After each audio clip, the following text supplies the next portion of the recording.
Hello, আসসালামু আলাইকুম সুপ্রিয় দর্শক শ্রোতা, আশা করি আপনারা ভালো আছেন। তো গত টিউটোরিয়ালে আমরা দেখেছি যে ইউজার্স নামে মডেল তৈরি করেছি। জাস্ট ইউজার্স নামে মডেলের মধ্যে আমরা আজকে ডাটা সেভ করব। হ্যাঁ, তো সেটা সেভ করার জন্য আমরা এই যে আমাদের যেখানে রাউটগুলো তৈরি করেছি, তো সেখানে চলে আসলাম। তো এইখানে আমাদের অনেক প্যাকেজ আসলে এখন লাগবে। সেটা হলো আমরা যে ডাটা ইউজার সেভ করব, ইউজার সেভ করার সাথে সাথে আমাদেরকে সেখানে পাসওয়ার্ডটা তো সরাসরি সেভ করবো না, তাই না? হ্যাশ করে সেভ করব বা এনক্রিপশন করে সেভ করব, সেটা করতে হবে। আবার ডাটাগুলো যে নিয়ে আসছি এখানে, যে বডি করে আমি কনসোল লগ দিলাম, এগুলো ভ্যালিড কিনা সেটা দেখতে হবে। এটা একটা ব্যাপার। আচ্ছা, তো এই জিনিসগুলো আমাদেরকে করতে হবে। তো তো চলুন শুরু করে দিই। তো এর জন্য আমাকে জাস্ট মডেলটা যেটা আমরা এখন তৈরি করলাম কিছুক্ষণ আগে, এটাকে এখানে প্রথমে নিয়ে আসতে হবে। আমি নিয়ে আসছি কনস্ট, এটা মডেলটাকে এখানে ইউজার নামে নিয়ে আসছি। ইউজার ইজ ইকুয়াল টু, আমি এখানে বড় হাতেরই নাম দিই, তাই না? ছোট হাতের দেওয়াটা কেমন দেখায়? User is equal to require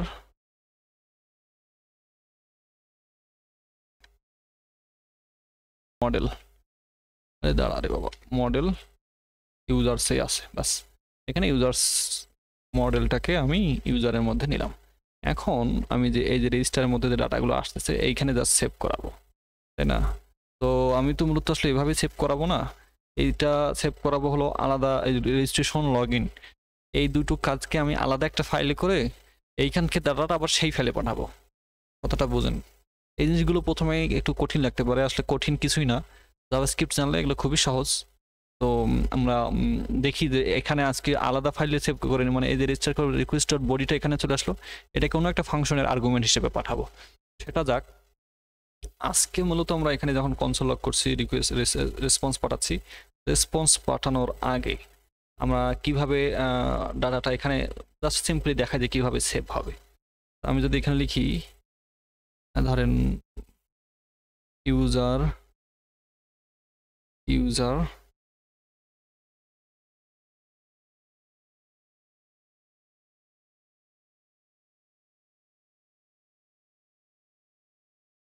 user dot save না, এখানে const data, sorry, data is equal to new user. এই যে এখানে এই যে নিউ ডাটার মধ্যে নিউ ইউজার আমি করে যে এই যে ইউজারটা মডেলটা ক্রিয়েট করছি সেই মডেলের মধ্যে ডাটাটা রাখবো। সাপোজ আমার এখানে ফুল নেম আছে না, ফুল নেম, এই ফুল নেমের মধ্যে আমি জাস্ট একটা শুধু ফুল নেমটা সেভ করে দেখাই। আমার ইয়েতে ফুল নেমের মধ্যে আমার রিকোয়েস্ট থেকে রিকোয়েস্ট ডট বডি, এইটা থেকে যে রিকোয়েস্ট ডট বডি ডট ধরেন ফুল নেম, এটা যেটা আসছে আমি এখন, হ্যাঁ, এটা নিয়ে আসলাম, এখানে রাখলাম। ঠিক আছে, এখন রাখার পরে আমি ডাটা ডট সেভ করলাম, সেভ। ওকে, আবার এই যে শেষে এইখানে এখন সেভ করার পরে আচ্ছা আমি এরকমই রাখি, ডাটা ডট সেভ। হ্যাঁ, এখন দেখা যাক যে আমি যখন এখানে এই ডাটাটা পাঠাবো, request dot body dot full name, এই যে পোস্টম্যানের মাধ্যমে ফুল নেমে ডাটাটা পাঠাচ্ছি না, আসলে ইমেল পাঠাচ্ছি, ইমেল পাঠাই, সমস্যা নাই। আমি মানে পাঠাচ্ছি তো কি, আমি সেভ করবো না ফুল নেম। ঠিক আছে, তবে এইখানে যে নামটা হবে, এই যে ভ্যালুটা যেটা আসছে ফুল নেম, আর এই যে এখানে যেটা সেভ করবো এটা তো একই হতে হবে, তাই না? বাস, এখন যদি আমি সেভ দিই, সবকিছু ঠিকঠাক যদি থাকে, ওকে, এখন যদি আমি ডাটা পাঠাই তাহলে দেখি তো,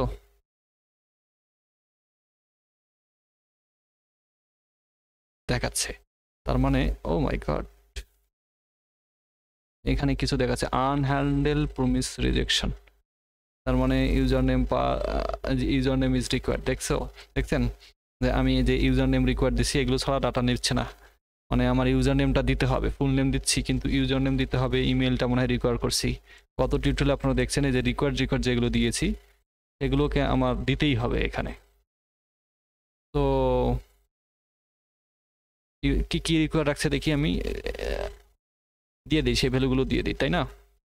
একটা হলো ইমেলকে রিকোয়ার্ড করছি। তো এইখানে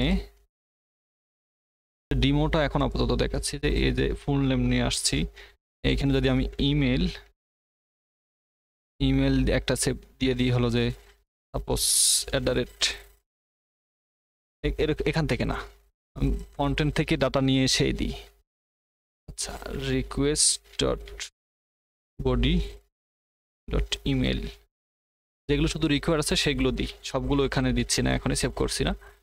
আচ্ছা, তারপরে আর কি রিকোয়ার ছিল? ইমেল ছিল,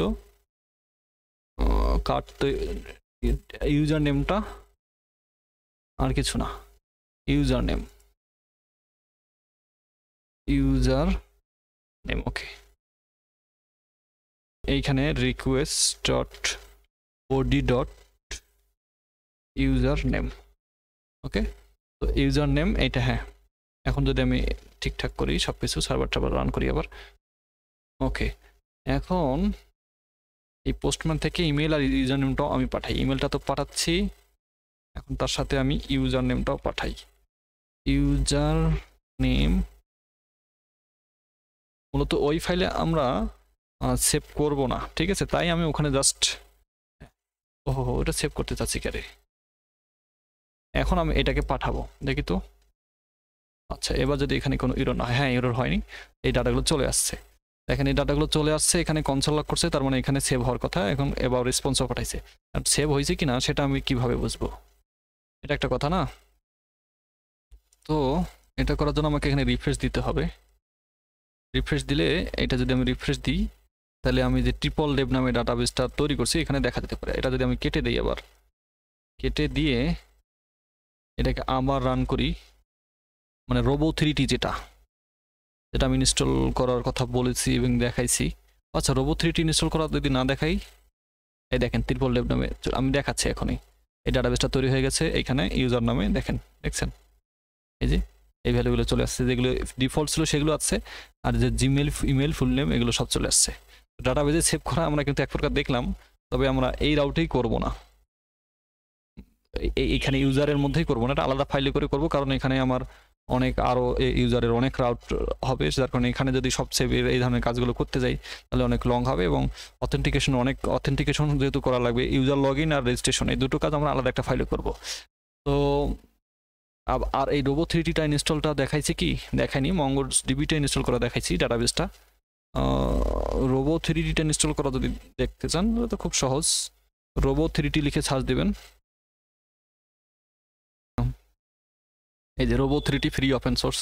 এখন এইখানে গিয়ে এখানে কিন্তু দুটো রয়েছে, একটা স্টুডিও প্যাকেজ রয়েছে, এই যে স্টুডিও3টিটা অনেক ভারী, অনেক কাজ সুবিধা আছে, রোবো3টি অনলি এটা দিলে খুব ফাস্ট দ্রুত কাজ করবে। এটা ডাউনলোড করেই আপনারা এরকম লোকাল হোস্টে গিয়ে কানেকশন দিতে পারেন, ওকে। তো আজকের টিউটোরিয়ালে আমরা দেখলাম যে কিভাবে ডাটাবেস ডাটা সেভ হচ্ছে। তো পরবর্তী টিউটোরিয়ালে আমরা স্ট্যান্ডার্ড ওয়েতে এখানে না সেভ করে আলাদা ফাইলে করে সেটা সেভ করব। তো সেটা দেখার জন্য আপনাদেরকে আমন্ত্রণ রইল, আর ভুল ত্রুটিগুলো অবশ্যই কমেন্টে জানাবেন। তো দেখা হবে দর্শক শ্রোতা পরবর্তী টিউটোরিয়ালে। ধন্যবাদ, আসসালামু আলাইকুম।